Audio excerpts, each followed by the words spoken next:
Your Honor, I just wanted to bring it to the court's attention that I know that Mr. Weinstein has an outstanding motion that he renewed maybe 48 hours ago.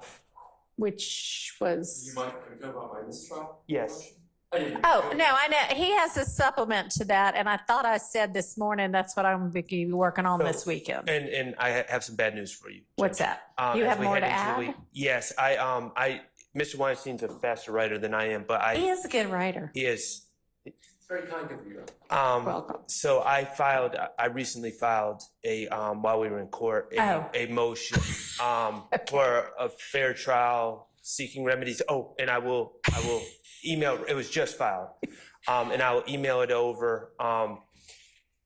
Mr. Steele brought up the desire to have an evidentiary hearing on these matters. I know that...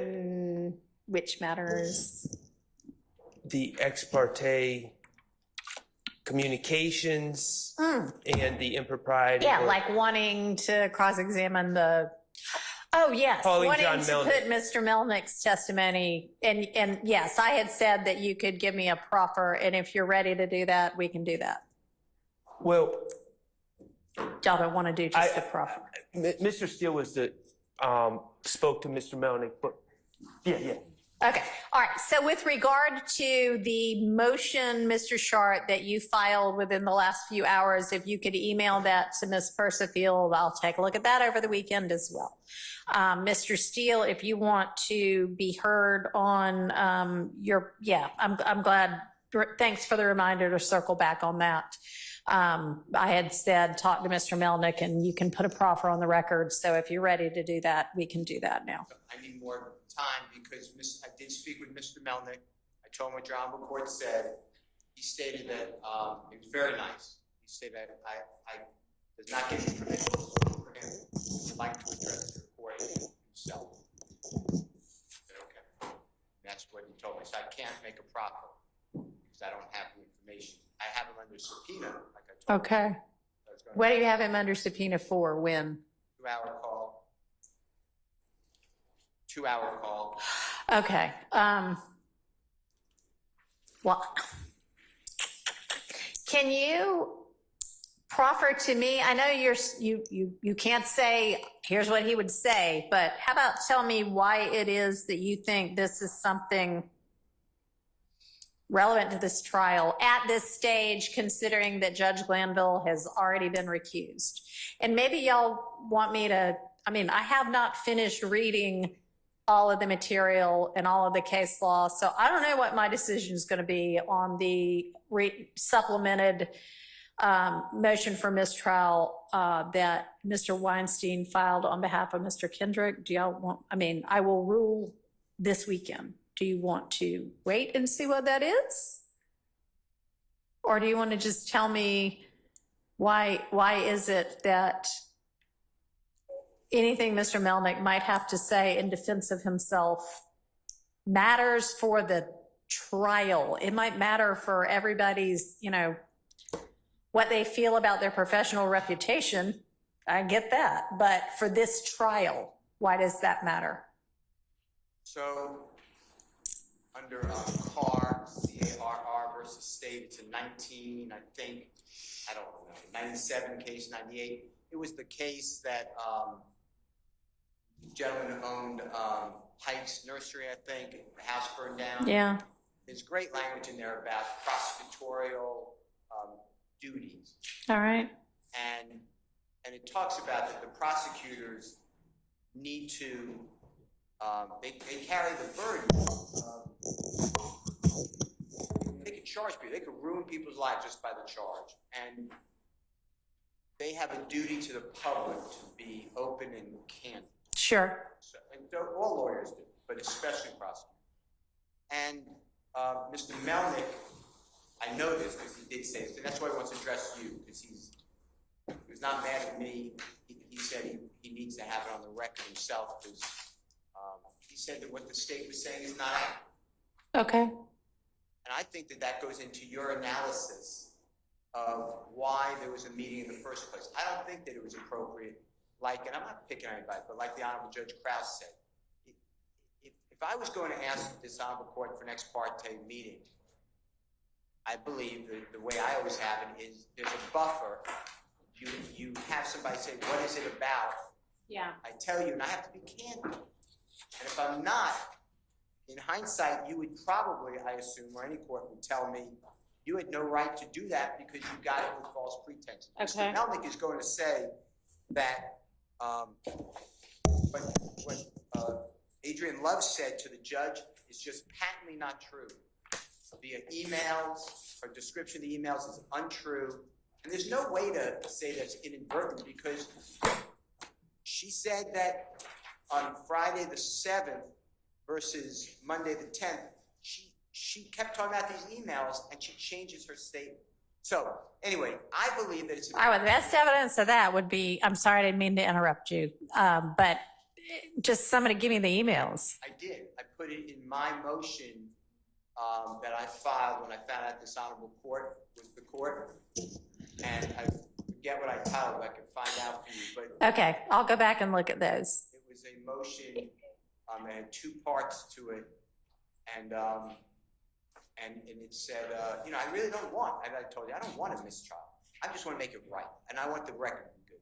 So anyway, Mr. Melnick is going to take to task, and you'd make a credibility determination, Adrian Love, John Melnick's statements.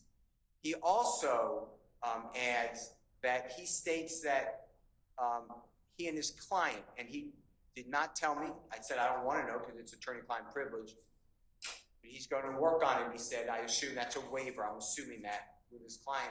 He's saying that what Ms. Hilton said to the court and by both courts is not accurate also. All right. Then I have information that there's an off, so it's not in the transcript, so Mr. Weaver is either not there or definitely not recording it, that Mr. Copeland did talk about the killing of Donovan Thomas, that is not on the transcript.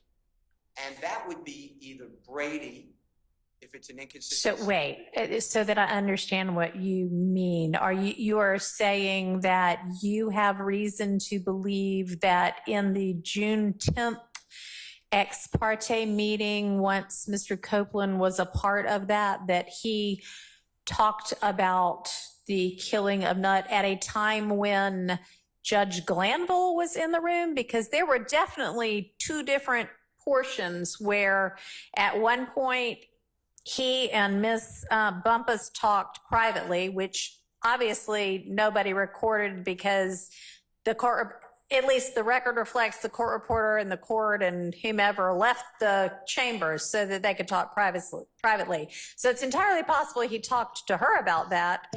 That wouldn't be on the record and it shouldn't be on the record. Nobody else heard it. And then there was another portion where I believe the court left so that I don't know if it was you, Ms. Hilton, or I think Ms. Hilton, Ms. Bumpus, and Mr. Copeland could talk together. That's what I'm talking about. So it's not privileged. Okay, all right. That there was substantive conversation about the killing of Mr. Copeland. Okay, so And Ms. Hilton. hang on, I'm jotting some notes for myself. Give me just a second.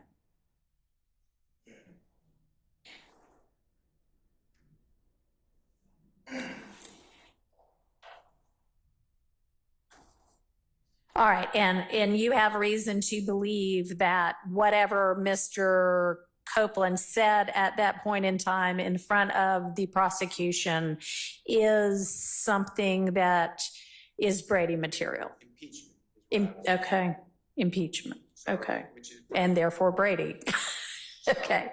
So that's why I wanted to put. All right, thank you. And call the prosecutors. Now, they may say that didn't happen, and I assume that's what they're going to say because they would have a Brady obligation to run out and say, June, this happened, this man said this, but they didn't say that with anything. You know, so I don't trust that the Brady was being complied. That's why I asked you again today, please, can you put some teeth into Brady? Because Mr. Copeland did say on the record, I'm a liar. That is Brady. That's like the greatest Brady.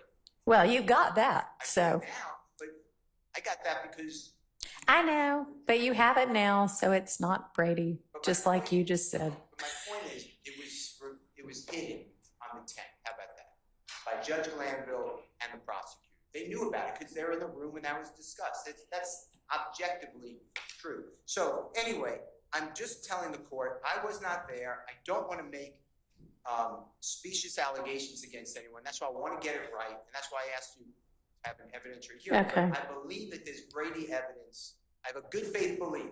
I'm telling you everything I know. I'm told that it's not privileged, that Miss Bumpus, Miss Hilton, Mr. Copeland spoke, and it's not in the transcript, and Mr. Copeland was talking about his information on the killing of Donovan Thomas. Because you have to remember, in the statements, he has himself not involved. Mm-hmm. He has himself learning about through another person. Right. And my understanding is that is not what he said. That's inconsistent on June 10th, and I did not get that from Ms. Hilton. If that's wrong, but I can't ignore what I'm being told. Okay, well, that's new information for this court, so.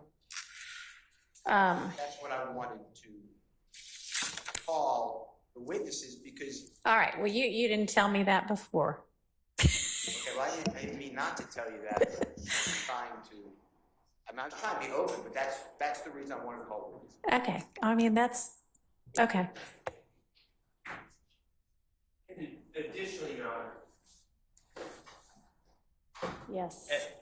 at some point, I believe, you're going to have to make a finding of fact on the propriety of these ex parte Oh, communications. I know, that's a And- part of Mr. Right. Weinstein's motion for mistrial, yeah. And you know, I don't want to be a witness. I mean, I could say that there was absolutely no reason for it, and there was no cause for the state to even have these concerns. But Mr. Melnick can explain, you know, if he was conspiring with me and Mr. Steele to obstruct justice, I doubt he'd want to come in here and talk about it, but the state can ask him about it and get to the bottom of it. But I don't think that's what the testimony is going to be. Okay, And I think that's important for the court to know. Okay, well, I don't know that whether it's true or not is what matters. It's what it looked like at the time to the state to give them a reason to say to Judge Glanville, we have some concerns. We might like to talk to you about it. Just heads up, we're going to do some research. We'll get back to you. And by the way, y'all, I know that everybody, whenever we were here last, was that yesterday or the day before? Wednesday. So Tuesday, I gave y'all the transcript from the 7th. And Wednesday, a couple of people made some statements about, oh my gosh, now lo and behold, we find out there's been yet another ex parte we never ever knew about. And actually, when you go back to the transcript of the June 7th, 2024 court proceedings, on page 95, on the record, before court adjourns for the day, is when the prosecution says, hey, by the way, we might need an ex parte, or we need an ex parte. And then it is definitely still on the record in court where y'all all heard not the content of the ex parte, but that the state wanted an ex parte, because people from the defense say other things on the record after that. So in open court, y'all were notified that they wanted one. So, I mean, it's not quite the salacious revelation that y'all made it out to be. Can I respond to that? Yes. So, as in the King case that the state is relying on, the state has to make a showing of necessity for public, the necessity for the public interest for for immunity to be granted by the court. Okay. And I was under the impression, I think a very reasonable deduction was that they were simply going back there. And I agree, they did announce an open court and we didn't know the substance, but I think a fair reasonable deduction would be that they were going back there to present the basis for granting Okay. immunity. Little did we know that they had already done that, and they were going back there to have that other Something conversation. else. So Okay. that's Okay. Yeah, I mean, I know y'all didn't know the substance of it, but And wrapping back around to that. yeah.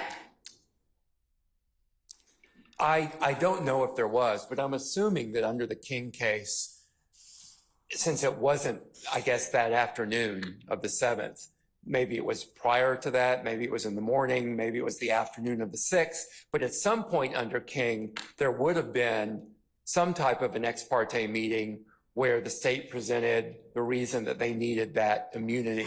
I don't know if that was done on the record, if there was a transcript of that, but if there was, we have not received that either. Well, there better not be anything else that Well, how did they occurred get? as a meeting, because I told everybody on Tuesday, stand up and tell me anything there is. Did y'all do anything beyond the motion to get the immunity order for Mr. Copeland? No. Okay, So we submitted a motion. right. And they have a copy of that, and that's, Right. all right, Right. Okay. That was, okay.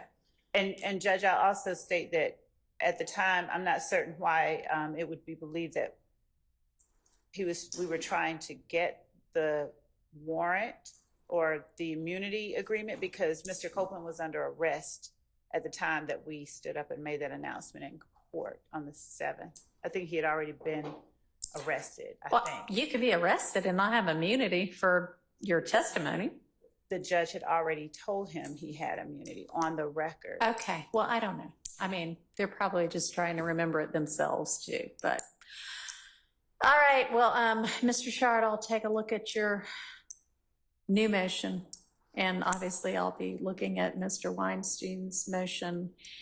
And why don't, Mr. Steele, you plan to have Mr. Melnick here at 9-ish. I don't know whether I will hear from him or not, but, okay. And Your Honor, so that I'm understanding is on Monday, we're having the matter that Mr. Steele wants to present Mr. Melnick for, Maybe, would that be a collateral issue of? maybe. Okay. So, So if I end up hearing from the two of you on that, I'm not gonna make you not be prosecutors in the case anymore. We can hear that separately if I even hear it. Okay, and so would Mr. Steele be allowed to introduce extrinsic evidence of a collateral issue that he's raising about the emails and things of that nature? I mean, the emails are already in the record. I think he's complaining that at one point, I mean, the emails are what they are, and at one point you said, this was an email to me, and at another point you maybe said, I accidentally got copied on this email, but I think it's actually different parts of the email. I think there's actually an explanation for why that might sound inconsistent, but I'll go back and look at all of the transcripts. But beyond that, I mean, no, I don't think so. I don't know what he's got planned. Maybe you want to ask him, but I don't know if he's talking to you yet. So I don't know. We'll take it up Monday. All right, One last thing, Your Honor. On Tuesday, I believe I brought to the court's attention whether or not the court would allow, if we get to Mr. Copeland next week, I know you said the jurors might not come back until Wednesday. right. Substitution of counsel, and Uh-huh. wanted to see if the court had made a decision or a ruling. Oh, There's one so- objection. Yeah, I never got any kind of written anything or further objection from anybody. So I think there's just the one objection that I didn't get a real good reason for. Okay, yes, there may be a substitution if we end up examining him while you were gone. Thank you, Mr. Weinstein. All right, we're actually in recess now.